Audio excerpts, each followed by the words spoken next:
Hi friends.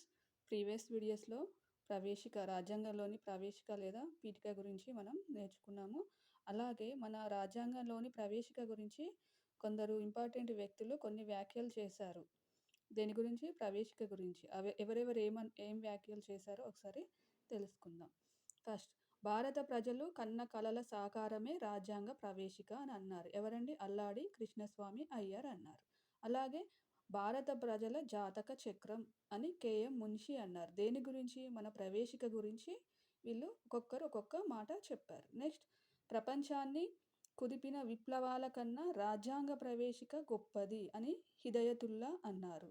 Next, భారత రాజ్యాంగానికి ప్రవేశిక అనేది ఆత్మ వంటిది అని ఎవరన్నారు? ఠాకూర్ దాస్ గుప్తా. నెక్స్ట్, ప్రవేశికలో రాజ్యాంగ సారాంశం మొత్తం ఉంది. ఎవరు అన్నారు? జస్టిస్ హిదాయతుల్లా. అవును, ప్రవేశికలో రాజ్యాంగం నేను ప్రీవియస్ వీడియోలో చెప్పాను. మనకు ఆ ప్రవేశిక చూస్తే అసలు రాజ్యాంగం అనేది ఏంటిది, దాని గురించి మనకు షార్ట్‌కట్‌లో ఉంది.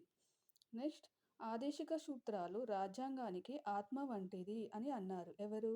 Granville Austin. నెక్స్ట్, స్వేచ్ఛా హక్కు రాజ్యాంగానికి ఆత్మ వంటిది. సిక్రీ అన్నారు. నెక్స్ట్, భారత ప్రజలకు చేసిన పవిత్ర ప్రజ్ఞ. ఇది ప్రవేశిక. ఎవరన్నారు? నెహ్రూ. రాజ్యాంగ ప్రవేశిక రాజ్యాంగానికి తాళం వంటిది అని అన్నారు. ఎవరు? ఎర్నెస్ట్ మిర్కర్. వీళ్ళందరూ రాజ్యాంగంలోని ప్రవేశిక గురించి, రాజ్యాంగం గురించి కొన్ని వ్యాఖ్యలు చేశారు. ఇందులో నుంచి కూడా ప్రీవియస్ క్వశ్చన్స్ అడిగారండి గ్రూప్స్‌లో.